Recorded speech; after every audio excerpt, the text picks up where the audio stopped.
Welcome to another Museum FAQ video. I'm Paul Orselli, President and Chief Instigator at POW, Paul Orselli Workshop here on Long Island. And I'm delighted today to be joined by Jason Illari. Hi, Jason. How are you?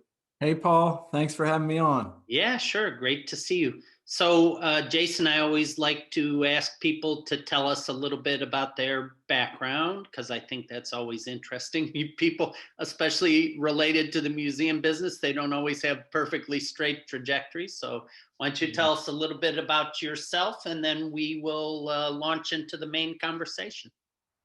Sure. Thanks. I don't know how far back you want me to go, but I'll kind of start. Yeah, I'll start the college years. I found an interest in history, and my my grandparents lived in Iran in the 1970s before the Iranian Revolution of 1979. And I was always interested in Persian and Iranian history, and in fact, that's what I wanted to study in college. And then I had a very well-meaning professor say, "Oh, well, you're never going to find a job. You need to do something different." Right? I had one of those professors. I wish I would have told him then, go fly a kite. You're wrong, but Yeah. So you'll see, I was still inspired. I have a lot of my grandfather's Iranian art on the wall behind me. But so he said, "Why don't you try U.S. history?" And I said, "All right, well, I'll give it a shot." And so studied U.S. history in college, in undergrad, and then I had another well-meaning professor say, "Well, I hope you love teaching with a U.S. history degree." So, of course, I definitely had to listen to my mentor there and another mentor, and he said, "Although there's another thing, you might be interested in. That's public history, museums, the arts, humanities." And I said, "Oh, yeah, I didn't know anything about it. I was at that point starting grad school, and so I got a job. I was working on a master's in history, and I got a job working in a little art gallery, packing and preparing paintings for shipment. I thought, this is pretty cool, and I did that for a little while. And after graduating with a master's in history, I went on to GW and did some graduate certificate work in museum studies. And I got my first job out of college working in a little historic house museum, like a lot of folks do. They get that first job, and chief cook and bottle washer, doing everything. And I write about this on my blog. I had a sweet board member, very well-meaning person, who would visit me at this historic site, and she would bring boxes of goodies to donate to the historic site. And you interrupt me if you got any questions, Paul. no. I was my sort of smart aleck statement is oftentimes the museum is closer to people's house than the city dump. So yeah. So most of the time, she would bring costume jewelry, and mannequins that I like to joke were probably circa 1983. The provenance was J.C. Penney, but she felt like they were goodies and that they belonged in this 18th century house. And one day she came up to the house in her van. She flung open the door and she says, "Well, I've got some more things for you." And I started unpacking her van. At that time, I didn't really understand anything about. I had studied a little bit about intellectual and physical control of collections and that sort of thing, and deeds of gift. But you don't say no to some of these ladies that work at these places. So I'm hauling this stuff back and forth, and in an exasperated way, I say to her, I look in the van, and there's an 18th century little, I think it was a children's Windsor chair, and it was beautiful. And I look over and I say, "Well, I guess this is it. I'll just grab this little Windsor chair and we'll be all done for the day." And she looked at me in this exasperated way. And she says, "Oh, no, no, that chair belongs in a museum." And you know, Well, thanks a lot. yeah. And you know how you have these moments in your career where you just think about the world differently. And from that moment on, I've been fascinated by the idea of how what the public and the community what they think about museums, what museums are, what they actually do, related to size, their mission, and that propelled me into this journey into exploring um, just ideas about does the public really know what a museum is, or that the behind the scenes stuff. And how many of us have had a relative sort of just say, well, oh, well, do you just sit and read books about, the history of the whatever, or you stared at a piece of art? But there's just so much behind the scenes. So it's kind of been to kind of wrap it up, it's kind of been my personal mission to try to, in whatever way I can, to try to give the public a kind of an insider view of museums, any size, but particularly grassroots museums, and the people that work there and support those places. And then, as we chatted prior to recording, the vast economy that exists because of these places. And then I was inspired by your podcast, talking with museum professionals and designers. And I thought, I wonder if I could do that in a unique way, that's sort of my own brand. And so I started just reaching out to mostly mid-size and smaller museum professionals, um, and just asking them to share their story and kind of what they do behind the scenes. And that's been, I don't know if you've found this. I mean, it's been eye-opening, the response to that. And there's not many of us doing that. We're in a rarefied niche. Yeah. But I like that you use the term grassroots museum instead of the natural sort of small museum. Although maybe that's a good segue into the main part of our conversation. Um, talking about we corresponded, of course, before we're doing this Yeah. conversation, and I think we agreed that neither one of us was that interested in riding the old hobby horse of big museum versus small museum, or aren't small museums better, that sort of thing. I think every museum has its good and bad points, and I think all museums could benefit by learning from each other in the field. So I thought Yeah. maybe we could talk a little bit, especially since you've worked with smaller and grassroots museums, just to talk a little bit about some of the ways that small museums might pivot a little bit. The COVID has sort of been this massive, the universe hitting this massive reset button for everyone, especially in the museum field. So I wonder, you kind of touched on a little bit of this, the community network. Maybe I'd be interested in um, how this might actually be a moment for smaller and grassroots museums, and what might be some of those ways that smaller and grassroots museums might actually be able to prosper and use their size and their sort of focus to their advantage in this sort of tricky time for museums. Yeah. Well, my experience is somewhat limited in actually putting that into practice, in a way that is just, terrific. I mean, I think we're all sort of stumbling along trying to figure that out. But, um, when I was with the Cumberland County Historical Society, even in pre-pandemic, we harnessed a lot of energy from gathering stories in the local community, and not really oral histories. What's that joke about? For every oral history project that starts up, there's three of them that end, or whatever.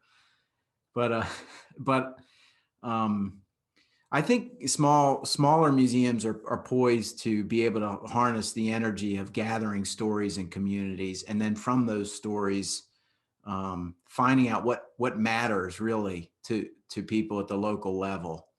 And there's humanities art councils are beginning to do this more and more, where the idea of tapping into storytelling to glean as many stories as you can from neighborhoods and local communities, and then tease out from those sound bites, if you will, what matters, whether it's people talking about a local park that needs to be cleaned up, or a church that's forgotten that they want to see brought to life and restored, and some history light shed on it.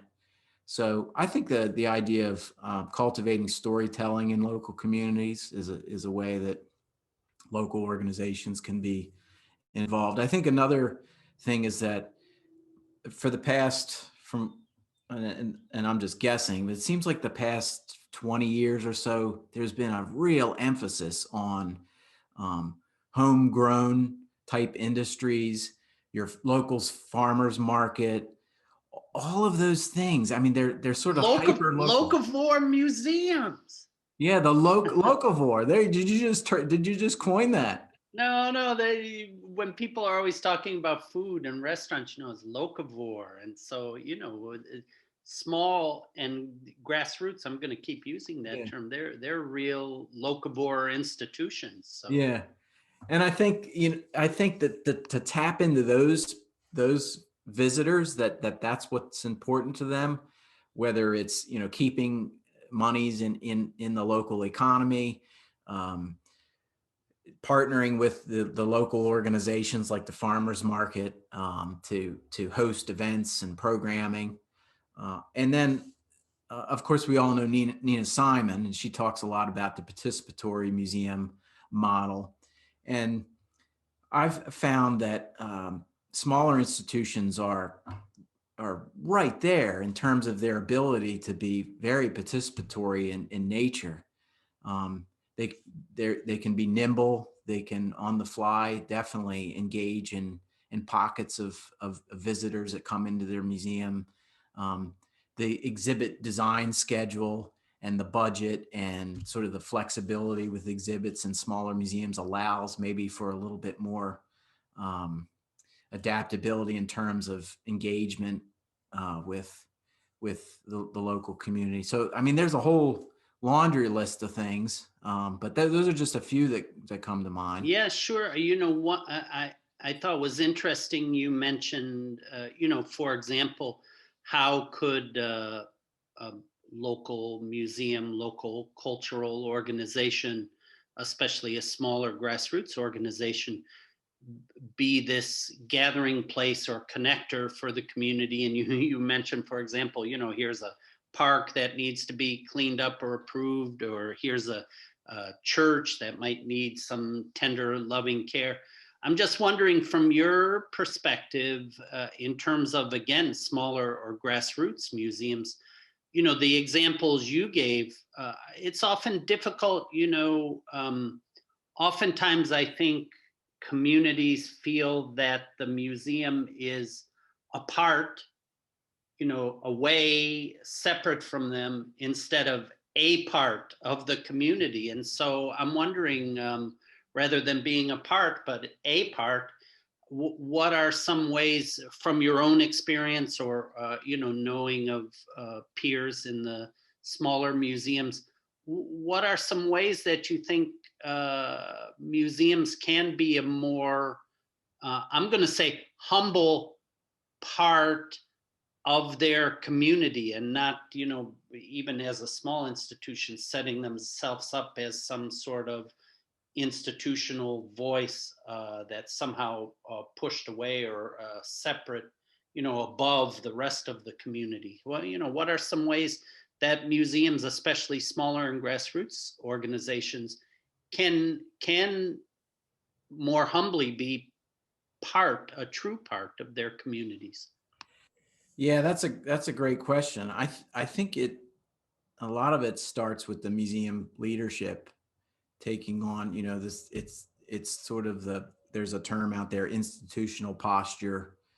And I think, it takes a little bit of courage, but I think that the leadership at especially mid-size and smaller institutions, there has to be this step forward, this willingness to let the community in, both physically and figuratively, and tackle achievable projects that they can be proud of and that they feel are attainable, and let that momentum, let that begin to play out. And when there's mistakes along the way, or when it gets a little bit messy, or when that community volunteer touches that priceless thing, you have to allow for that, what I don't even like using the word mistakes, but I think that's really important, so that the folks, like you're saying, don't see the institution on this pedestal that is this bastion of knowledge and curatorial expertise, but it's a place where they feel like they're taking ownership of it. Well, and I wonder if maybe smaller museums, smaller institutions, grassroots institutions have actually more of an opportunity to take a posture of going into the community and asking, like sort of advice, and acknowledging the expertise and the stories you mentioned earlier of the community, and not just always, well, we're throwing open our doors, and this month we're having a special Hispanic evening, or we're doing something for African American visitors, or we're doing something from, Middle Eastern immigrants, or that. Right. I think museums sometimes with good intentions, set themselves up as, well, we're the authority, we're the people with the juice and the prestige in the community, and so we're throwing open our doors. Why don't you come? As opposed to, we want to come with you. We are coming to you with humility, and we really want to be a creative partner, a creative community partner with you. I mean, it seems like a more feasible situation for a smaller institution to go out in that sort of stage of humility and say, we want to, let's work together. We are coming to you, acknowledging that we'd like to figure out a way to become creative partners with you. Yeah. I can't imagine, like, I mean, it is funny. We said we wouldn't go against this us versus them and Don't big do it, versus Paul. little Don't museum. do it. But it's just hard for me to think about a really large institution, like a very traditional art museum, going out to a community, a small community organization, and say, we want to be creative partners. We want to approach you in a spirit of humility and be creative community partners. I mean, it seems almost laughable on its face. So I don't know. Yeah. I don't know what you think of that tirade, but No, if not, we can move on to another subject, which I want to talk with you about, related to small museums. But I'll give you a chance to comment there. Yeah, no, I think I like to joke that I've never been arrested by the mission police. Yeah.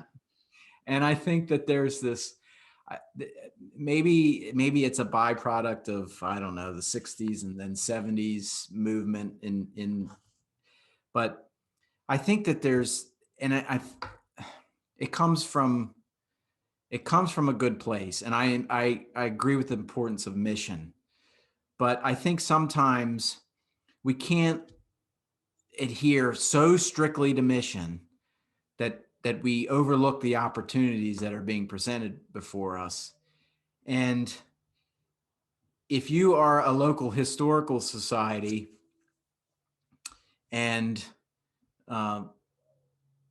there's a community that wants to put on a little exhibit about their own community that might not be really related to your mission, or maybe you have a event hall and someone wants to host a gathering there that isn't quite what you think is defined as part of your mission. I think you have to be, sometimes within reason, you have to be willing to just say, this is going to help us in the long run. This is going to get people in and feeling like they're part of our institution. Yeah. Yeah, I often think of libraries in contrast to museums. You could think, as many people do, well, libraries just need to be about books. Right. But that's not it. I mean, libraries are a place where somebody who doesn't have internet access can come, or who wants to borrow movies, videos or that, or somebody who needs to use a computer printer, or somebody who wants to get their tax forms and information. I mean, technically, those things relate if what your goal is how can I provide these services to the community that the community needs. So like for example, you mentioned, a museum might not be, within the formal confines of its mission, the best site for voter registration, or a vaccination site, or a place to get tax forms and stuff. But on the other hand, it may actually be the best site for that, even if it's not technically within its mission. I mean, I agree with you. I think sometimes we get tangled up in our internal machinations about what our institution should be and what we shouldn't be. But to give a quick shout out to the big places, I was listening to a radio program where they were talking about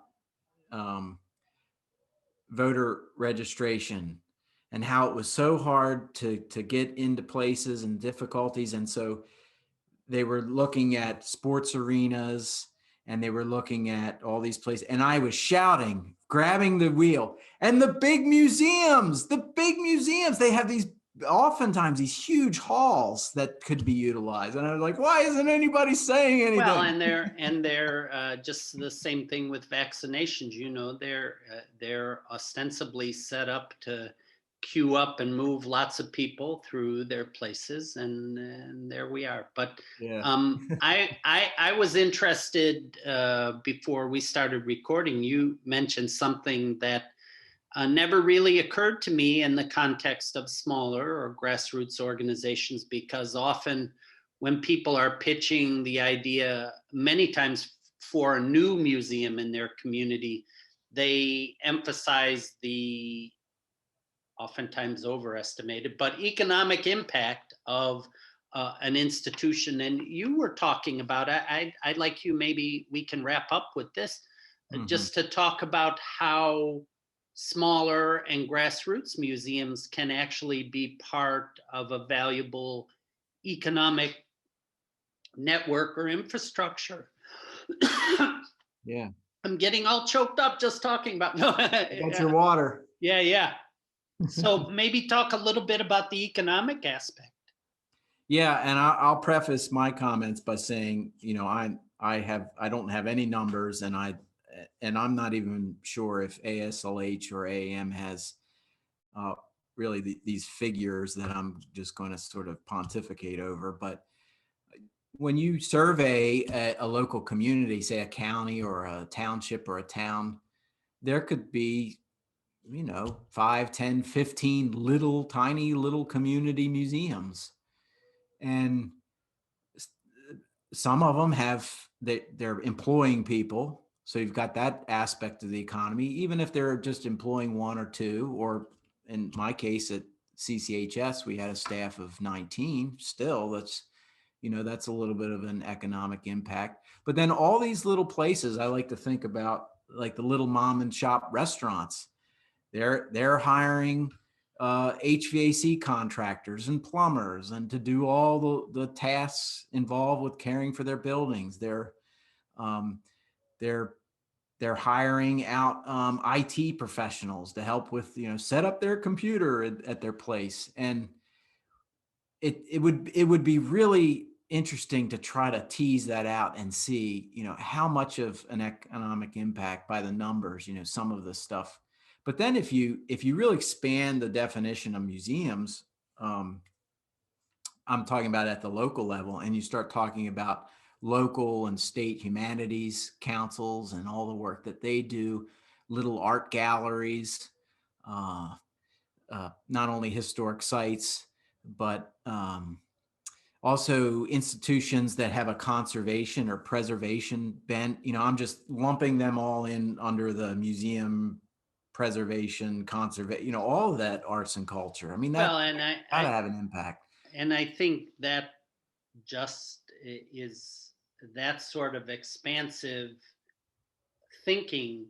It also helps create that sort of network of support between for-profit, nonprofit, whatever, organizations. If a small museum can work with the local cafe, or they're like, how can we help this plumber, and referrals, or whatever it is, it really is a grassroots, and as they say, it takes a village. I mean, we're looking at a cultural village also to really provide not only support for each other, but provide a valuable resource to people in the community. So, Yeah, yeah, yep, yeah, that's true. well, we end on one of my we end on a note that I always think when I'm thinking about smaller organizations, small but mighty. That's So right. that I appreciate you sharing your thoughts with us, Jason. I know you mentioned your blog, and you mentioned like Nina Simon's Participatory Museum. So since we are on YouTube, we can say look below in the description. We'll provide links and references related to our information. And I just want to thank you again, Jason. Thanks very much. Paul, thanks for having me on. You bet.